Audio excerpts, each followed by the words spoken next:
Mami's home. That's one thing.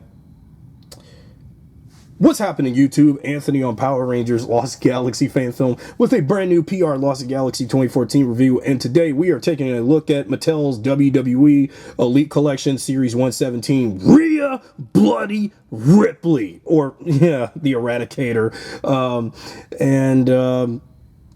You know, to be honest though, I'm not gonna lie, folks, but 2025 has been one hell of a year for Rhea Ripley, just like 2024, 2023. Well, particularly these last 2 years with her, basically. She's been on a roll in the, you know, the women's division in WWE. And, you know, who would have guessed that me, a Power Rangers YouTube channel covering not only that, but wrestling figures, wrestling anything. Because, again, like I've said, Power Rangers and WWE go hand to hand with me. And even though, you know, because, like, okay, but WWE wise, I mean, of all the female wrestlers that I've seen action figures of, and especially for modern WWE as of now, this is the one female WWE wrestler I've been longing to get my hands on for a figure. I mean, there's plenty of other figures of Rhea Ripley, but this is the one Rhea Ripley figure that got me the most this year, even though this figure was out like last year or so. And I was like, not only that, all 2025, I've been on a serious Rhea Ripley fandom showboat, rocking my boat with Rhea, you know, and, you know, just showing my appreciation and fandom for her. And, yeah, because that's kind of crazy, you know. And like, you know, of all the WWE Elite figures I've gotten in 2025, this is definitely the one I've been longing for the most. I mean, again, I'm going to go back and do all her other figures, but her other figures are very hard to find right now, and they're very expensive because several collectors, before I started collecting WWE Elite, were collecting the previous Rhea Ripley figure, you know, collector figures that were out prior to this one, because this is Rhea Ripley back in, what is it, Royal Rumble 2024, if I stand correct. No, Elimination Chamber 2024, my bad. Sorry, I was thinking about a different Rhea Ripley figure where she was like at the Royal Rumble or WrestleMania or something. But because again, 2024, I wasn't even watching WWE. I wasn't watching anything that was going on with Rhea Ripley in 2024. But I have caught on to some of the stuff that was going on between her and Liv Morgan, though, and the beef she had with Liv Morgan. And not to mention how Dirty Dominic Mysterio broke her heart, you know, last year. And yeah, long story short, even though, man, damn, Dominic, you and Rhea had something going, but you went to go for that annoying, that pipsqueak blonde of a Tinkerbell. Oh, but basically, that's how it was. And not only that, though, Rhea Ripley, she had always been one of my favorite female up and rising wrestlers in WWE. I've been following her since her NXT days in the late 2010s. I didn't think when she joined the main roster she was going to blow up overnight and be one of the most dominant women in WWE. Like, first time in like a long stretch, because last time I've seen any women in WWE dominant like that, I would have to say, well, like in modern day, not Charlotte Flair, Nia Jax, a couple of those women, but so yeah, this Rhea Ripley figure I've seen swirling around on Amazon, and then seen some YouTube videos and YouTube shorts of this figure. So on my channel, I'm going to take a look at this Rhea Ripley figure, because Rhea Bloody Ripley is now in my house and in my domain as an action figure. But there's other figures of her that I'll get later on, but they're very hard to find right now. But this is the only one you can get for about like $30, $40 or something like that. Until we ever do see more WWE Elite figures of Rhea Ripley in the future, like going into 2026, I want to see if they're going to do any figures of Rhea, like with her appearances like from this year, with her much longer hair now that we've seen recently, especially with her in alliance with Kari, you know, with Ivo Sky, yeah, stuff like that.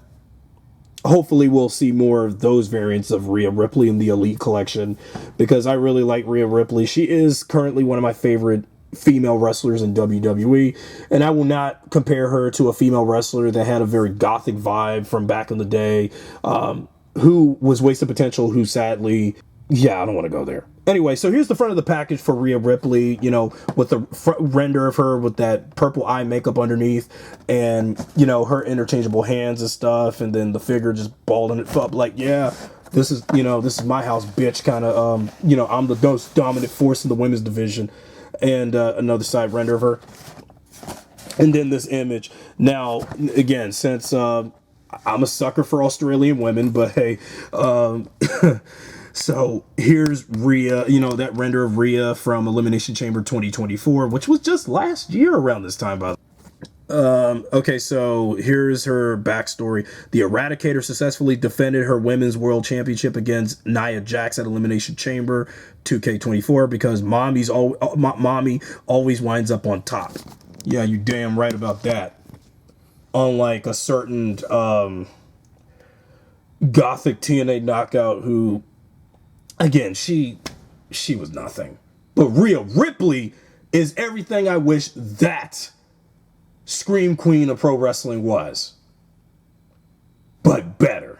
So from this wave, I've already gotten Axiom, Grayson Waller, Roman Reigns and Seth freaking Rollins. I really don't know how I feel about doing Naomi because I really hate Naomi. I really don't like Naomi. But I guess I have no choice but to get her to complete the wave. So let's unbox the Eradicator, Rhea Bloody Ripley style.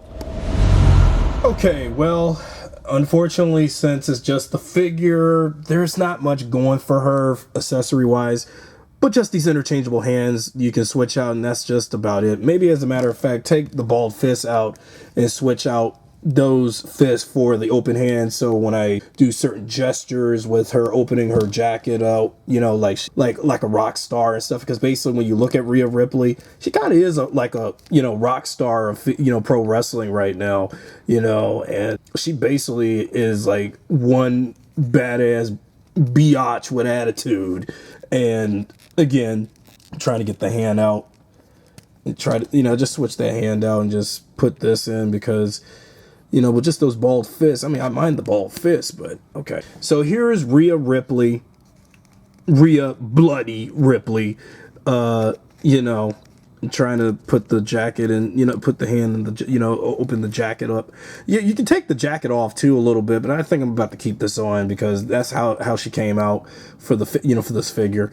So here's Rhea Ripley, you know. Now some of the, you know, at first I wasn't sure about the facial features, and when Mattel did the engineering and detailing on the figure, and especially how they sculpted her likeness. I mean, her likeness is on point with the you know, her nose, her jawline, jowls, eyes, forehead, and then the lips, the mouth, hair, everything that was all Rhea in real life. And even the way how they paid attention to detail with her skin tone, muscle tone, cleavage, everything, just all in straight up detail too. So, you know, there you have it. And then some of the body tattoos on her. So, you know, tattoos on the back of you know, legs, and then tattoo on, you know, the lower arms tattoo. So, and then the arm, and then the two arm bands. Basically, you know, she kind of is like more like a gothic, you know, punk Wonder Woman, basically. If Wonder Woman was a dominatrix like Eradicator, that's basically what. When I think about Rhea Ripley, she is kind of like she's basically like a gothic Wonder Woman because that's what I like about her, though. All right, so, you know, detail about their hair, then her wrestling gear, her boots and stuff. Because basically, when you look at, you know, Rhea Ripley, she is like a huge woman. She's like a huge woman. Not as huge, you know, especially based on her broad shoulders and everything, but she's not as huge as, like, let's say Nia Jax, who she just fought, because this is the Rhea Ripley that they based this figure off of when she was at Elimination Chamber 2024 facing Nia Jax at that pay-per-view last year. Because yeah, but I don't know if there is a Nia Jax figure I could get, but wait until I get around it. But yeah, but just looking at the figure, this is just all she came with, is just, you know, those hands, and that's it. But, you know, you just switch the hands out, and you can take this this vest jacket off if you want to or not. And how you're going to do that? Well, I don't think I want to do that though, but just keep the jacket on. It just looks cool. And just the detailing, like all the chains and stuff, you know, the detailing on the chains around the jacket, and then all the silver all over, you know, silver, you know, metallic silver stuff all over her gear. Because Rhea is just like that goth punk, you know, that goth punk rocker chick type thing going on for her. And that's all I can say for that. Now let's talk about articulation on Rhea. Her head can turn around all directions, lower ends of the hair. You know, since the hair is not long enough. I mean, wait until we get a much, you know, later Rhea Ripley figure based on her more recent appearances. And when they do have long hair Rhea, much longer haired Rhea, that will restrict and limit, you know, head movement and turning the head around, turning the head around like she's a spooky zombie lady or something, like, you know, just, you know, turn that head around and stuff. Then let's take a look at our abdomen crunches. Well, also due to the jacket, you can do some abdomen crunch movement on her, so you can do that. And then elbow crunches. Elbow crunches are spot on this figure, so no complaints there. You can spread the legs out a little bit, yeah, but it's a little. And then her, you know, get her legs up, you know, try to get that leg movement up so she can move. Then let's see about her knee crunches with these high heel stilettos. I mean, stiletto boots without the heels. Sorry about that. I mean, I wish I'm trying to get I'm trying to get that knee crunch on this leg, but okay, got it. Got the knee crunch on this leg. So you got some knee crunch action going for Rhea. Then the toe flipping. So you can flip the toes. Although this toe was a little loose on this leg. You can turn the leg, you know, turn these lower legs around. You can also, you know, pivot the ankles like with every other, like as with all my past WWE Elite figures. So that's about it. I mean, this was going to be a rather quick review because there wasn't really much going for her, but I mean, it's a great figure, and, you know, I like Rhea, and I've been wanting this, you know, wanting an action figure of her all year, and, like, you know, it's a really great addition to my WWE collection. And I mean, wait until I get others, and then other women in the, you know, women's division like Bayley, Alexa Bliss, and I hate to say even her rival Liv Morgan, Asuka, if there's a figure of her out there. You know, they should be, because they you know, they did pretty much almost every wrestler under the sun from WWE's legacy and current, and so there's no exception to that. But it's just, you know, my female wrestler collection is coming a little bit together, even though the only female wrestlers I do have in my WWE collection at the moment is still Bianca Belair and Charlotte Flair. Although the Charlotte Flair that I reviewed from that SummerSlam wave of figures I did this summer, those are the only two female outside of Rhea Ripley. You know, Bianca and Charlotte are like the only WWE Elite figures of any of the women that I have right now until I get more. So that's it for my review on Rhea Bloody Ripley Series 117 from the Elite Collection. If you enjoyed this video, be sure to subscribe, drop a like, share this video with your friends, and I'll see you guys next time.